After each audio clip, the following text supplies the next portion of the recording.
What's up, everybody? Welcome back to another episode of the TEN MMA Show. We are back with myself, Huzaifa, and Justin, Guitar Hero James. And we got some interesting stuff that we touched on Monday that we want to revisit as well. First of all, before we get into it, Justin, any fight news, any updates on your end at Extreme Couture? Unfortunately, not as of right now, man. I'm still looking. I talked to Tough Enough yesterday. That's a really big show in Las Vegas. I'm hoping to work something out with them in May because, I'm going to talk you into going to Spain with me at the end of June. So I'd like to fight before then. And, because once I go to Spain, I got a couple trips lined up. And, dude, how cool would that be? We do the 10-7 in Spain at a place. I think that'd be pretty awesome. That'd be amazing. That'd be amazing. It's been a long time since I've been to Spain, so that'd be super cool. Very nice. So there's something that we talked about on Monday quite a bit. We were pretty happy and excited to see Chris Weidman back in the win column. We talked about the eye pokes and Chris Weidman, as I mentioned. I think I told you I heard on different shows that he was like, well, you know what? I got eye poked too. I got eye poked several times. He got eye poked.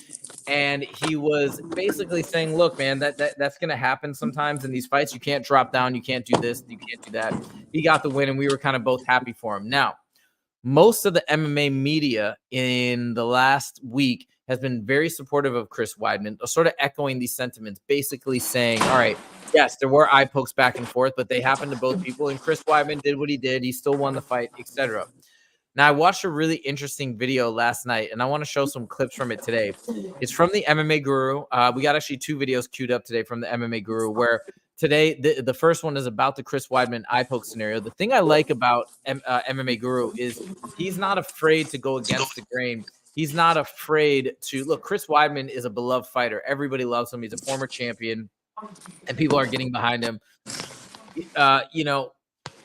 MMA Guru has taken the stance. He really looked at the footage and gives a fresh perspective on the eye pokes. I want to play this for you because I want to get your thoughts. And he's coming back hard, and he's saying Chris Weidman was really in the wrong. He actually feels also, by the way, that there may have been some intent behind the eye pokes. I really want to hear your thoughts on all this to see if this is a crazy theory, if there's some merit to this. So we're going to start with this clip today. And anybody, if you guys are watching this and you have comments, put them in the comment section and we'll get back to you. So check this out here. I'm pretty sure the redness inside the eye is from we both eye poked each other and his thumb went inside my eye. First of all, they did not eye poke each other. They just didn't. Everyone acting like, they both eye poked each other in the second round. And no, a thumb going in your eye from a closed fist is just not an eye poke. And arguably shouldn't have been interfered with by the referee. I think maybe the main reason the referee stepped in there was because Weidman poked him in the eye. Because I'm telling you, nearly every time Bruno Silva tried to move forward in the fight, Weidman just did this over and over again. Think straight out in the eyes of Bruno Silva over and over again, stopping him from being able to move forward effectively. And that's what Bruno Silva does so well. He moves forward, steps through with his combinations, and from the 1, 2, 3, 4, 5, that's what Bruno Silva does. That's his move. And every time he tried to move forward, Weidman did this with his fingers. I hate the fact that people bring up the eye poke from Bruno Silva. He had a closed fist and the thumb hit Chris Weidman in the eye. Fair play, it's not a nice feeling. Fair play, Weidman was affected by it. But this is not the same as Weidman constantly doing that to Bruno Silva, begging to eye poke him, basically. Insane. There's another part of this as well at 1:48 that we're going to get to. Before we get into the rest of these guys in corporate MMA just rallying to defend Weidman at whatever cost, even if they sound so delusional for doing it. Yeah. Could I ask, because it's like this weird sort of juxtaposition here. W feeling great, but I do see, even in the comments, be sure to press Weidman. Don't shy away from the tough questions. We know he's your boy. Don't be afraid. Don't be afraid. It's like people are genuinely. Ask me any questions, Ariel. Yeah. They're mad. They're mad. So let me.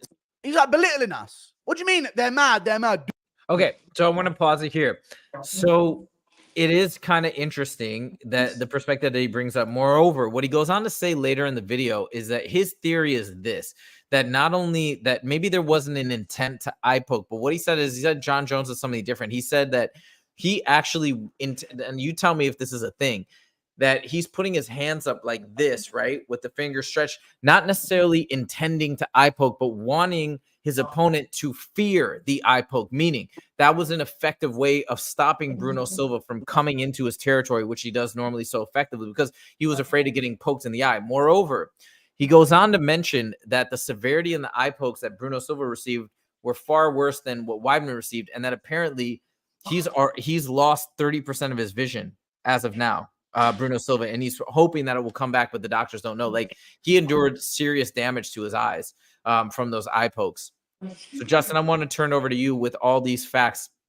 Do you have a new opinion now, or what are your thoughts on these different? My opinion is the same. Here's the thing: when MMA Guru, I'm sure he's great, but again, he's just a guy sitting behind a computer board or a computer screen that likes to talk. Like, to say that, at least this is what you're saying right now, is that his intent wasn't to poke him in the eye, but to give make him afraid to come in. That's the dumbest shit I've ever heard.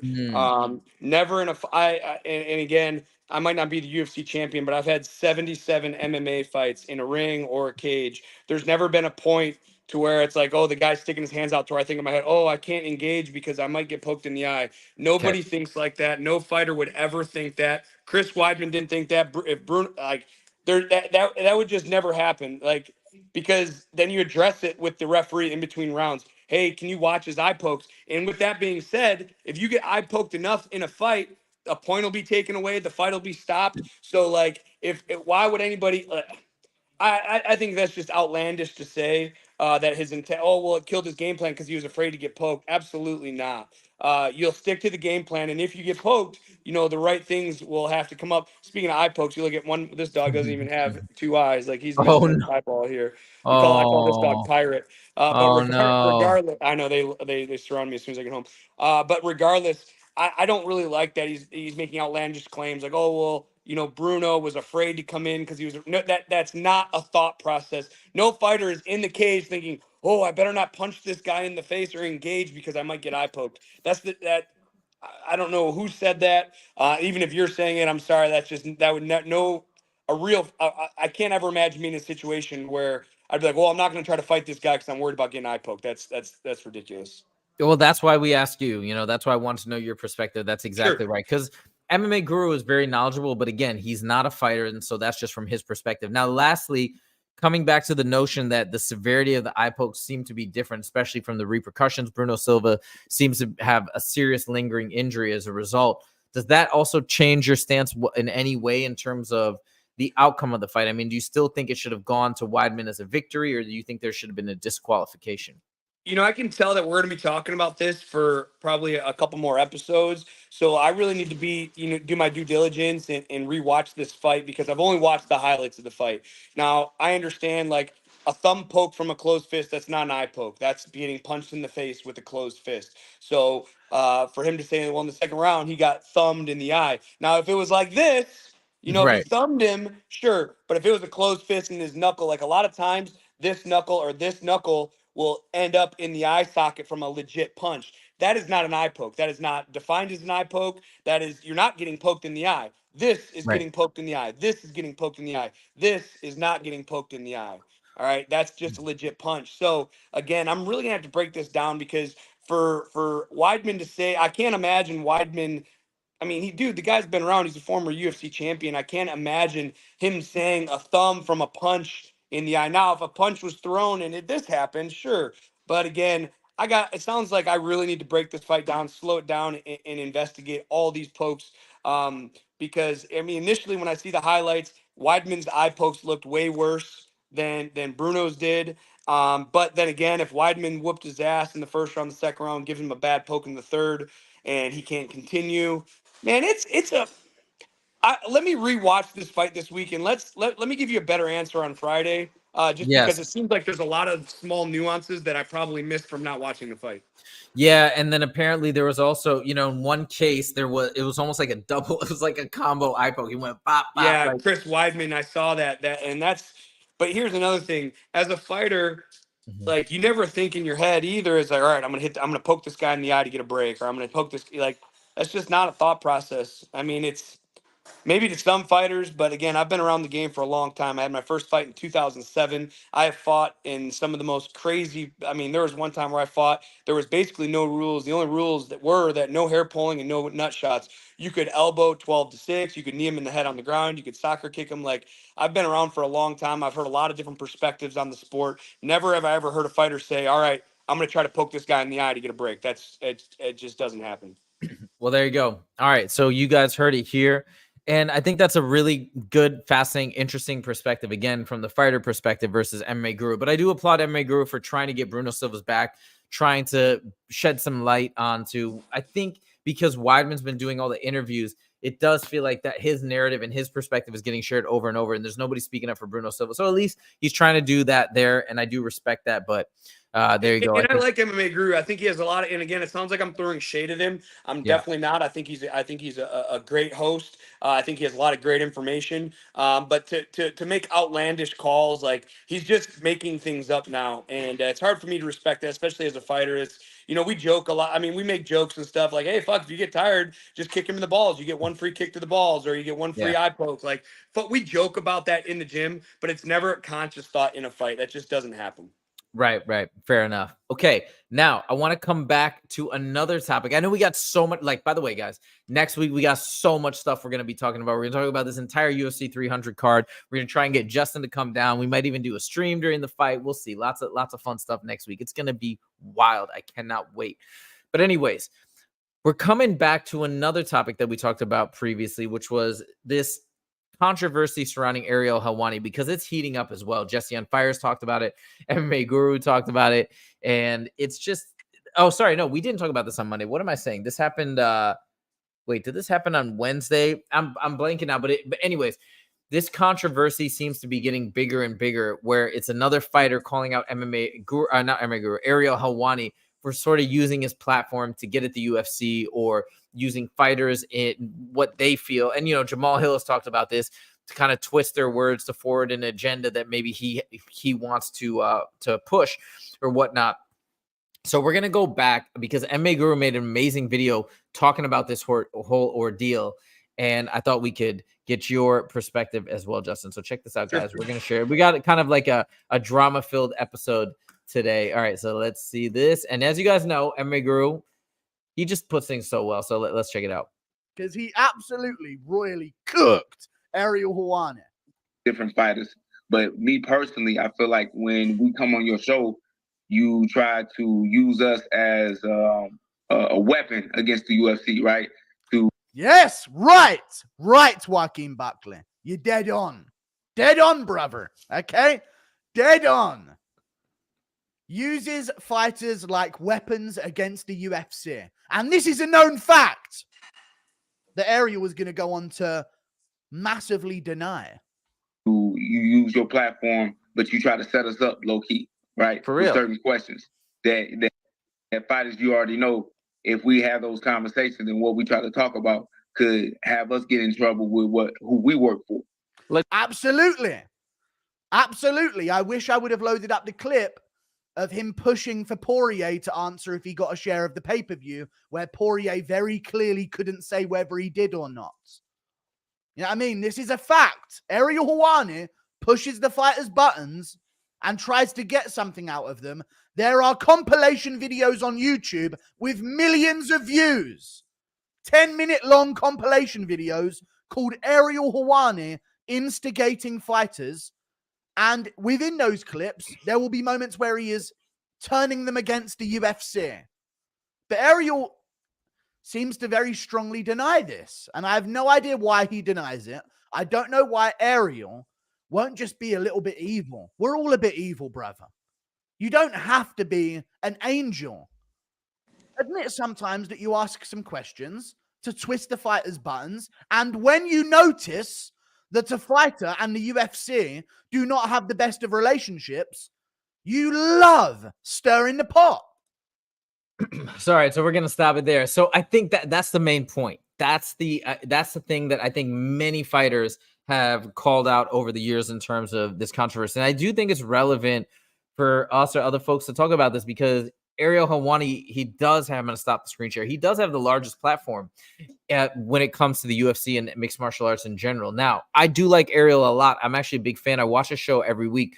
So I'm not coming on here saying I hate the guy or anything along those lines. And I do think he does have a tremendous amount of respect for the fighters, as he does say. But it seems to be that whenever this is brought up to him, he just denies it adamantly, that there's nothing beneath the surface. Now, by the way, it may not necessarily also be the worst motive in the world. It may be him trying to get good content or making it an interesting interview. Sometimes you got to ask tough questions that are going to stir the pot, that are going to maybe cause some friction in some relationships. That's part of why he's such a good journalist. But Justin, let's turn it over to you. So with the sentiments from Joaquin Buckley, and by the way, not just Joaquin, your boy Jamal Hill, who we are reaching out to try and get on the show before his massive fight next week. We're going to talk about that soon as well. But he's also had major issues with Ariel. And I think the thing that is problematic is literally Ariel will not admit that there's any little tinge of like bias or dislike for the UFC. And that sometimes he does kind of like try and get in there and stir some things up. So anyways, Justin, what do you think about this controversy? And do you think it's even merited to talk about it? Or you feel like, hey, Ariel's just doing his job, like just move on from it? Well, here's the thing. Ariel Helwani is an incredible host, man. I think he has some incredible content. I think he's a great interviewer. But here's the thing that he's doing. He's trying to get out. This is my opinion, and I don't know the guy personally, but my opinion is this. He has such a big platform. He has so many viewers.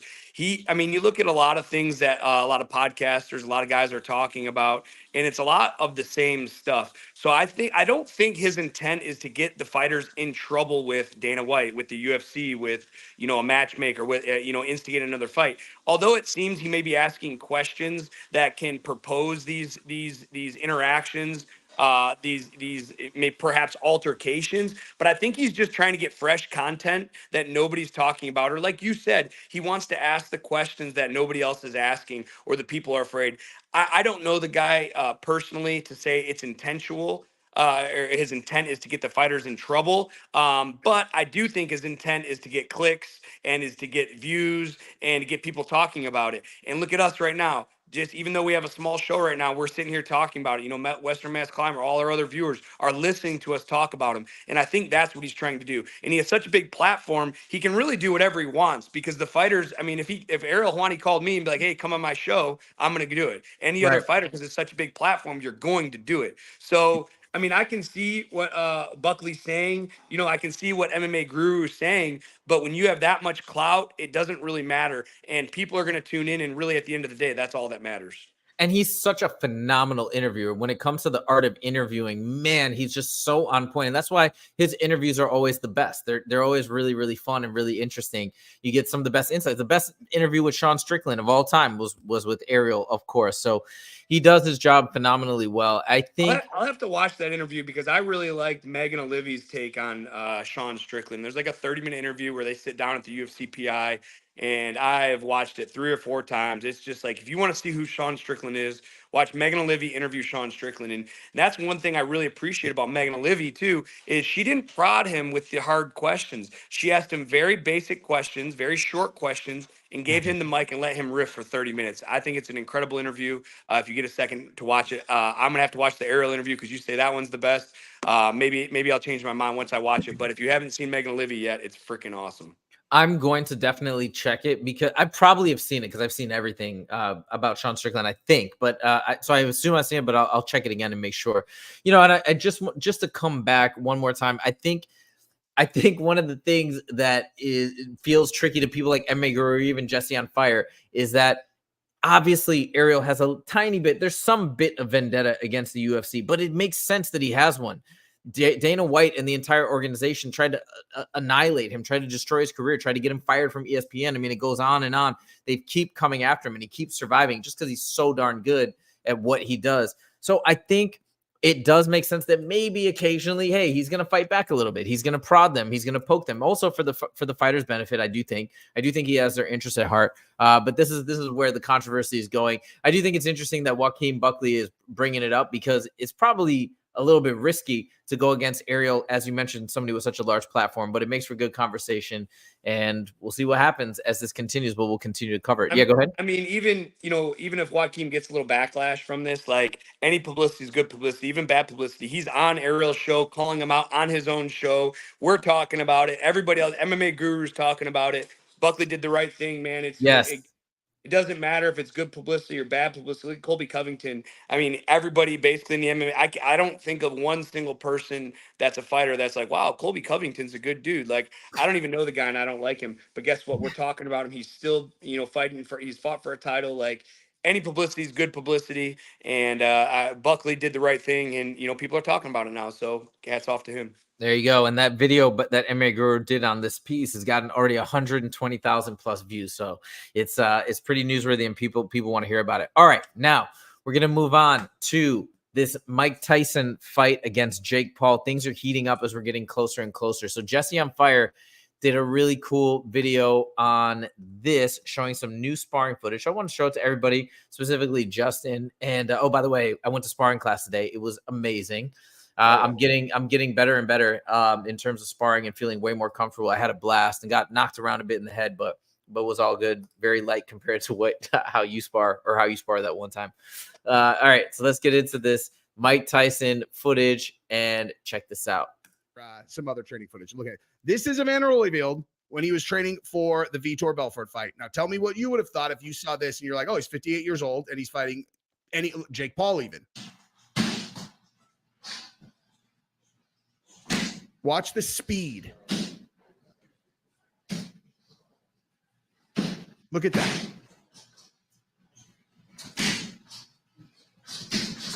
Okay, look at that speed. Okay. Now, here is a new clip of Tyson, and they're working on a very specific technique. Quick note, while I was recording this, a new set of footage came out, which is the one that I was referencing before. So this is not the new footage I'm talking about. The new footage will be in a few minutes. That it literally came out while I was recording this, and it is absolutely mind-blowing. So watch this first, then we'll do the comparison, and then we'll get to that one. Watch this, okay, by comparison. Double jab, go over, pa, pa, pa. 3, double jab, switch across the double jab, distance. I mean, distance.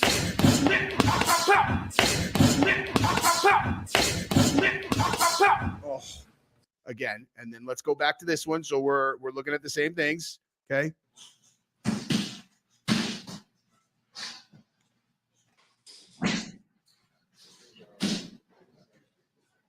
Distance. You're telling me Jake Paul's going to eat that?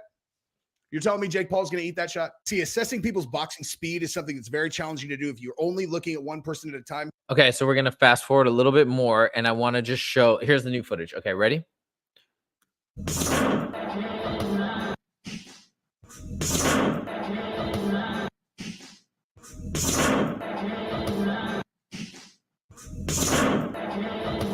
I would love to hear what people are going to say about that after watching that. What could you possibly say?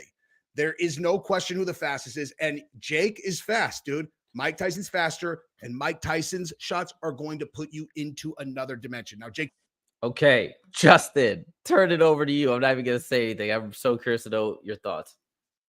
I mean, showing the slow footage of Holyfield, man. I mean, you don't know where he's at. And again, these are only short clips. He could be warming up or so on and so forth. If you look at, I've seen some, like when Chuck Liddell fought, he looked really slow as too. I mean, Tyson looks great, but again, Jesse's showing a 3-piece combination. You understand? Like it's one 3-piece combination. Anybody can come in and throw 3 really hard and fast punches, but can Tyson hold up for 10 rounds, man? I mean, hitting mitts fast is one thing. Hitting somebody that's moving is another. Hitting somebody that's moving that's trying to hit you is a whole nother thing. Remember, Tyson has to go 10 rounds. This is and they're only 2-minute rounds, so he has to fight for 20 minutes, man. And dude, I want Tyson to win so bad. There would be nothing that would make my night better than watching Tyson Tyson sleep Jake Paul. But man, again, we gotta think about, he's 58 years old, dude. And I'm not saying he can't do it. I'm not saying that.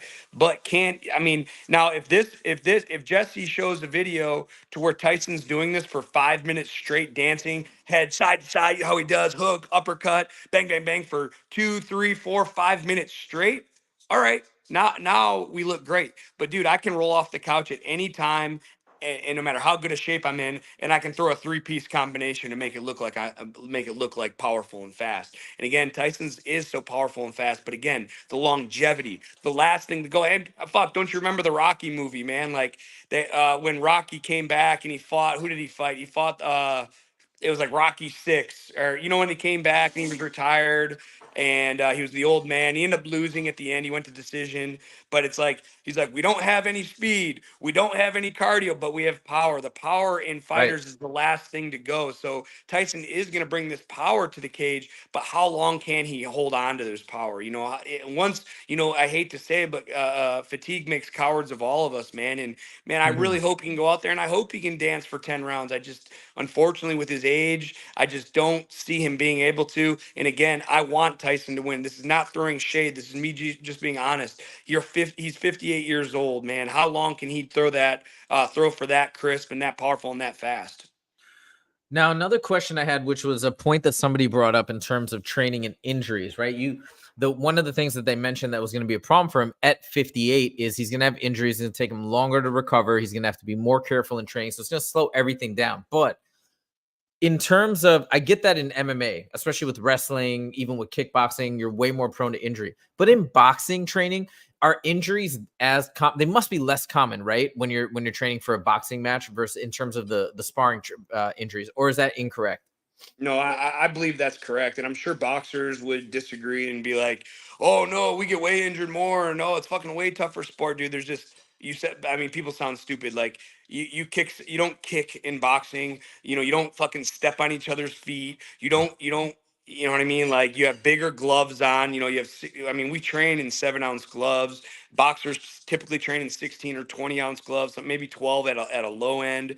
You know what I mean? They wear headgear. Just the chance of you're not going to get your neck cranked on, you're not going to get your joints cranked on. And don't get me wrong, there are a lot of injuries in boxing. You can break your hand, you can hyperextend your elbow, or for overextending on a punch, or maybe you get jammed up. A lot of times in the last couple of years where I get injured a lot because I have a tight stance, I have a tight, elbows in stance. If I get jabbed here and I get this compression to where my thumb kind of pushes down, sometimes I get a shooting pain in my elbow. You know what I mean? So there are these little nagging injuries. But to say that MMA fighters or boxers get, they hurt more, there's just no way. There's just absolutely no way. And how much is Mike Tyson really sparring too for this? Because again, being 58 years old, his brain, I'm sure, the guy's been beaten. He's been fighting since he was 18 years old. Before 18 years old, you know what I mean? Yeah. Like how healthy is his brain? How many shots can he take? Because you look at someone like Chuck Liddell, who's one of the all-time greats in MMA. I know a lot of young fans may have never saw him fight in his prime, but this guy used to have a chin. Now you flick him on the chin, he's getting knocked out, because of his age, because of the damage he's taken. What can Mike Tyson take now? And, even if he hasn't been hurt in his whole camp, man, I don't think boxers get injured more. But, with that being said, also is what's the regulating body to this boxing match? Who's regulating this fight? What's the commission? Good question. I know it's in Texas, in Arlington, I believe, but here, let me see. So is that, or would that mean it would be the Texas Commission? You would think, yeah, it should be the Texas Commission. But what about drug tests? Are steroids allowed? Is testosterone allowed? Can Mike get on a test cycle to try to keep up with Jake Paul? Because at 58 years old, your test levels are going to be less than 100. Jake Paul's in his 20s. He's going to be over 1,000. How is that fair? So, these guys have so much money and the best resources to make sure Mike's ready. I'm hoping they wouldn't throw Mike in there not ready to get embarrassed, especially with how much he's accomplished in boxing, how everybody even to today sees him and fears him as the most dangerous human being to ever walk the planet. In my opinion, dude, he is the definition of a terrifying fighter. Like you look at his face, you look at his demeanor, you look at his style. This guy's terrifying. Can he still put it together at 58 years old? We'll see. Yeah, it's funny too. I think like Mike Tyson is the one boxer that even MMA fighters are just like, oh, whoa, this guy, you don't want to mess with this guy, even though the difference in And skill put sets when it. 4-ounce gloves on Mike Tyson, teach him how to sprawl, and this Teach guy him how, teach him how to sprawl and check leg kicks. sprawl and check kicks, man. Sprawl and check kicks, and this guy can transfer over to MMA. He's so short for the heavyweight division. Do you know how Right. tall, or do you know how hard it would be to take him down with how strong he is? Just because of his height alone. You teach this guy to check kicks and how to stop takedowns, and Mike Tyson's is a real problem in MMA. And that's the thing. That's the difference between Mike Tyson and other boxers. You put Tyson Fury. Dude, his legs are so weak that you chop him up. Even if he checked kicks, his legs would Yeah. get chopped up. Mike Tyson, he has freaking tree trunks for legs. He has enormous calves. He's explosive. Deontay Wilder, I think, could transition into MMA. Yeah. If he learned how, but he's not going to. Why would he transfer to MMA to make a couple $100,000, maybe $1 million when he can knock people out in boxing for 20, 30, 40 million? There's very few boxers I feel that could transfer over into MMA and have success. I think Mike Tyson is the original boxer. You look at James Toney, a world champion heavyweight boxer, transferred to MMA, got put away by Randy Couture in the first round, submitted like a fish out of water. So, Mike Tyson, I really firmly could believe could have made some room and made some noise in MMA. And, Deontay Wilder, I'd love to see him transition over. Unfortunately, I just don't think the money's going to be right for him. Fair. Okay. Well, that's this is kind of exciting still. I think, I don't know, this whole thing, all these questions you asked, are they going to be taking supplements? Are they going to be taking steroids to help Mike kind of deal with the age difference? All these questions. We're going to see more training footage. I can't wait to see sparring footage if it does come out. You know what we should do at some point too, before the Tyson fight in this summer? We should go back and watch the Mike Tyson Roy Jones Jr. fight. I know that was a few years ago, but I think that could give us some good insights as well. But anyways, let's move along because we got to get to our final topic. We're at UFC 300. Now, the reason why I wanted to talk about this fight again is, one, we're hoping to get Jamal Hill on the show at some point next week, but it may be difficult. Obviously, because he's probably got a million media obligations. But Justin and Jamal used to fight in the Michigan scene way back in the day, and I went through and I watched the video that UFC posted about the fight. It got me so excited. You see some of Jamal Hill's like past knockouts and victories, and I've seen a bunch of old footage of Alex Pereira before too. But this is like, I don't think people realize how amazing this matchup is going to be, especially for most fans like myself. And I do like good grappling, by the way. I like to watch all of it. I like to watch the entire sport, but I think this is going to be an insane stand-up fight, like completely insane. They're both elite strikers. Obviously, Pereira has that background in kickboxing, but Jamal Hill is unbelievable if you really sit back and watch this fight. So I'm really excited. Before we jump into talking about it, I want to show you this quick breakdown from UFC about UFC 300, the main event, Jamal Hill, Alex Pereira. Here we go. The epic night that will be UFC 300. The light heavyweight belt is on the line between Alex Pereira, and he takes on the man who never lost it in the octagon, Jamal Sweet Dreams Hill. Here for the breakdown, once again, is headman at Fortis MMA, Safe Saud. Safe to say that this will be a striker's delight and a fan-friendly matchup.